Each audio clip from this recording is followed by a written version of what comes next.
Hi beautiful people! Samahan niyo ulit ako sa aking mini vlog. Ngayon nga pala ipupunta kami ng ilog. Bigla ang ngayaan, nagkatipon-tipon lang na kaunti dahil linggo ngayon, catch up linggo. Pero bago nga kami pumunta dyan, ay po sumaglit muna kami ng Socorro para mamili ng konting pambaon. Sinamahan na rin namin ng pang-ulam dyan at bumili na rin ako ng kutsinta at mangga. Oh my God! Actually si Warren talaga bumili ng pang-ulam, sumunod lang ako. At binili na rin natin yung suso para doon kami katanghalian. Nung ready na nga ang lahat, nagsimula na kaming maghakot. And dito kami dadaan sa aming likod. Para mas shortcut at hindi na gumamit ng sasakyan pa. At syempre nagbaon na rin kami ng malaking payong na kung sakali mang uminit ay hindi kami maiinitan. Isang jug nga pala ang baon naming juice. Huy, kala mo naman ang dami-dami namin. At napakaganda nga ng ganitong moment, no? May catch up. At natutuloy talaga kapag hindi planado. Kumain lang ng miswa yung mga hangover dyan, tapos nagkayayaan na.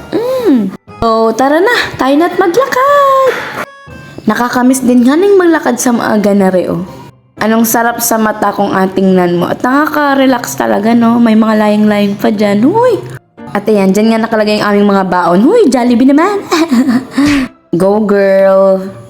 Ayan, medyo nasa likod nga ako para makita din naman silang lahat. At ganito nga pala yung daan pagpababa na kasi ginagawa pa. May ginagawa din gabyon dito kaya naman medyo yung lupa o putik nila dito. Kung malambot nga na ang tuhod mo din ay magasunga ka. At arin na nga ako, gapang ka girl.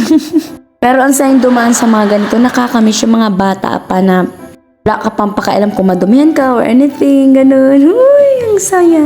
At arin na nga malapit na kami. Yan yung ginagawang gabyon sa may tabi kaya parang medyo yung mga putik nila.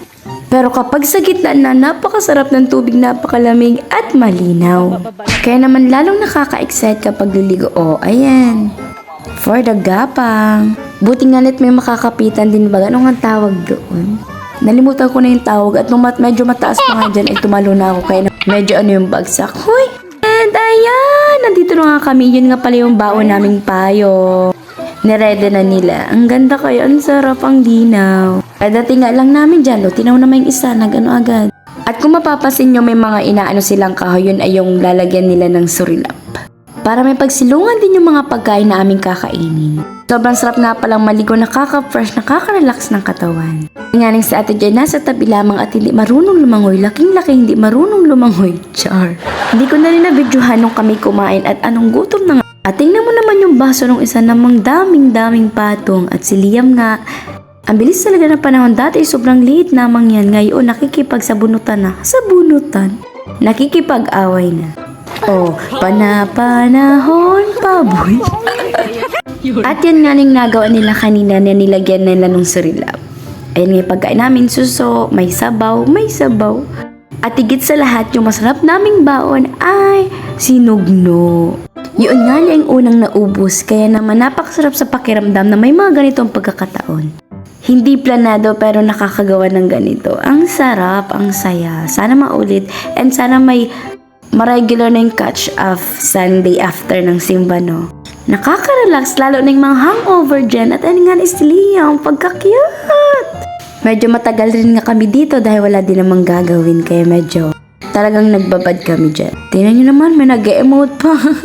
Ang sarap, ang linaw, sarap. Yummy. At arin na nga nung pauwi na kami, hindi ko na na-video mga pagsampa at basa na rin yung kamay ko, baka mahulog pa. Ay wala pang pampalit, huy!